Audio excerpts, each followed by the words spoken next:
There are a number of features hidden within ancient Egypt, many areas across the plateau, that one is unlikely to be taught an accurate account of by any tour guide or academic alike.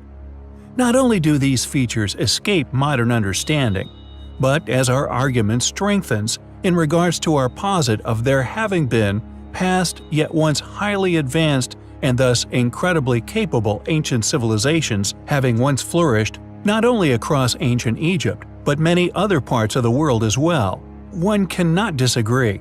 Ancient Egypt, with its enormous pyramids, and indeed their guardian the Sphinx, are clearly some of, if not the most impressive ancient ruins still in existence on our ancient planet. Yet our next feature of interest could, in all possibility, begin the rewriting of massive chapters of our already claimed as concluded historical human studies of antiquity. We have previously covered the intriguing ruin of yet another Sphinx found in Pakistan. However, would one be surprised to hear of a possible doppelganger, another Sphinx, once of the same scale as our long-claimed sole pyramidal guardian, a Sphinx that can actually be found upon the plateau itself? Yet due to the extraordinary age which the sculpture clearly is, along with the possibility that this second Sphinx had likely remained submerged within the sands of time throughout Giza's re-inhabitation, one which we claim is academically used to pin the creation of the plateau on a more recent permitted ancestor. According to a Dr. Rita Abdel Halim, who previously published an article titled "A Second Sphinx at Giza Plateau," both sphinxes are located on the West Bank.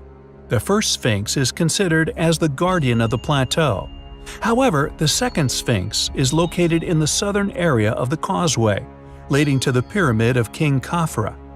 On the north side of the second Sphinx, one can see the tombs of King Khafra's children, and on the south, the tombs of Queen Khentkaus, wife of the King Khafra and mother of King Mykirnos. Measurement of the second Sphinx indicate it was once a near-carbon copy of our long-claimed sole guardian, long academically argued as the one and only Great Sphinx of Egypt. Both sphinxes have a length of about 73 meters, from front paws to tails. The length of the still surviving front legs of the second Sphinx is 15 meters, and the width of the whole body is 19.3 meters when measured on the surface. However, after the hopeful cleaning and subsequent exposure of the area surrounding the second Sphinx, the doctor believes that measurements might indeed change. How could we ever be expected to believe such limited views of Earth's history? Views such as that of the mainstream paradigm, which is consistently funded and constantly peddling deliberately ignorant, incredibly biased, conformist selective beliefs, now the cornerstones of many institutions. Our history is for all, and we all deserve the truth. It is a journey of discovery, which we find highly compelling. In our last video, we explored the astonishing discovery recently made upon the Giza Plateau. Hidden in plain sight, another Great Sphinx. However, this doppelganger of the better-known, long-claimed sole guardian of the Great Pyramids seemingly possesses a greater level of undiluted erosion, indicative of both sculptures' tremendous age. The questions are, however, just how great is their age? How long have the Sphinx, or indeed the Great Pyramids, been here on our planet? Furthermore, the tremendous levels of erosion seen on the pyramids themselves. Not only do the pyramids display a level of erosion indicative of a prehistoric timeline, but they have seen many additional efforts by a number of now lost civilizations, each far more capable in regards to stonework than the modern man, created a number of layers of far less eroded casing stones, each displaying a varying age, this evidence indicative of several attempts at conservation. These factors all but support the following posit, made by a number of researchers, all claiming that the Sphinx, and indeed we feel the pyramids themselves, are in actuality as much as 800,000 years old. The most recent studies were surprisingly presented at the International Conference of Geoarchaeology and Archaeomineralogy held in Sofia. Titled Geological Aspect of the Problem of Dating the Great Egyptian Sphinx Construction. The authors of this paper, mainstream scientist Monichev Vyacheslav from the Institute of Environmental Geochemistry of the National Academy of Sciences of Ukraine, and Alexander G. Parkhomenko, Institute of Geography of the National Academy of Sciences of Ukraine, have blown the whistle regarding what we have supported for a number of years. The starting point of these two experts is the paradigm shift, which has been initiated within the, quote, debate, which has been intended to overcome the orthodoxy within Egyptology, referring to the possible remote origins of the Egyptian civilization, and, on the other, physical evidence of water erosion present at the monuments of the Giza Plateau, which, although suspiciously mainstream researchers such as West and Scotch have made over the years, specifically titles the water erosion controversy, which deliberately overlooked that the Sphinx, having once been recorded as having been surrounded by a body of water, namely Anubis Lake, meaning that the enclosure was once designed with the intent of holding water, itself in turn concealing the Sphinx's possible true identity. Instead, focuses on the erosion clearly made by rainfall and ancient water levels, features we indeed claim were later additions. According to Manichev and Parkhomenko, quote, "The problem of dating the Great Pyramid Sphinx construction is still valid despite the long-term history of its research. Geological approaches and other scientific methods permits us to answer the question about the relative age of the Sphinx.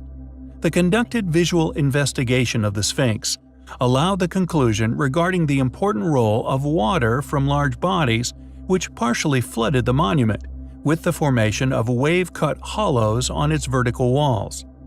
The morphology of these formations has an analogy with similar such hollows, formed by the sea in the coastal zones.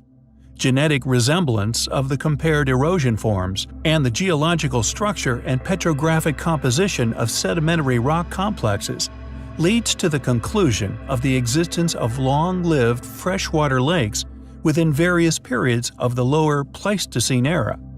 These lakes were distributed in the territories adjacent to the Nile. The absolute mark of the upper large erosion hollow of the Sphinx corresponds to the level of water surface which took place in this early Pleistocene age." End quote. A link to the research can be found in the script. It is a vindicating exposure of ours and others' work, one which we find highly compelling. When they land and the hatch opens, perhaps we will be looking at ourselves in the mirror. Many of you will be aware of the interstellar traveler, which visited our solar system from a galaxy far, far away a few years ago. Named Oumuamua, it is now recognized as the first known interstellar object ever successfully detected as it passed through our solar system. Formerly designated 2017 U1, it was discovered on the 19th of October 2017 by Robert Work while using the Pan-STARRS telescope at the Haleakala Observatory within Hawaii. He spotted the mysterious object 40 days post-solar transit on the 9th of September that year. Many people have wondered about the true origins and indeed true identity of the object, yet few have received the backlash which Avi Loeb experienced on November of 2018 when he published a new research paper in an astrophysics journal. Scientists publish thousands of research papers every year. These papers will often attract little public attention. However, Loeb's latest work gained a suspiciously high level of controversy and rejection when he dared to cover the rather taboo subject within this so-called official field, aliens. The subject of the paper was the mysterious supposed space rock. He posits that it likely traveled for billions of years, past countless other stars, before reaching our own. Eventually, it will cross the edge of our solar system and into interstellar space again. The leading hypothesis among astronomers is that Oumuamua is an odd-looking comet, a remnant of another solar system, kicked out by natural forces and sent barreling through the cosmos. Loeb, however, offered a rather different explanation. Quote, Oumuamua could be a probe, one deliberately sent to our solar system by an alien civilization. The detection of extraterrestrial beings, the most significant scientific discovery in human history, if we were ever told about such discoveries, of course. One must remember that as a civilization, many believe systems openly objective to the possibility of alien life, many of which are over a millennial old. The thought of finding sapient life beyond Earth, of learning that we are not alone, however, is the pursuit of countless individuals within the modern world. So it is no surprise that his opinions have been so widely debated. But additionally, there is seemingly another possible reason for why the paper was so widely reported on, this being the fact that Loeb is, in fact, a tenured Harvard professor within the astronomical department. Quote, if this was some random astronomer that you had never heard of from, say, Equatorial Guinea, you probably wouldn't write a story on it, says Brian Gensler, the director of the University of Toronto's Dunlap Institute for Astronomy and Astrophysics, and a former colleague of Loeb's at Harvard. He continued, there's a lot of astronomers that have outlandish ideas, and most of them aren't taken seriously by the community, and most of the time the media don't really give attention to them. End quote. Loeb has 2 decades worth of experience and is well regarded in the field. So, regardless of what others would like him to believe, his opinions matter. Was Oumuamua really an ancient alien's exploratory craft, one spying on ours and many other solar systems? If it is, it means we are indeed not alone. What's more, it means we have undoubtedly been found. So, the professor's opinions, no matter how controversial, we find highly compelling.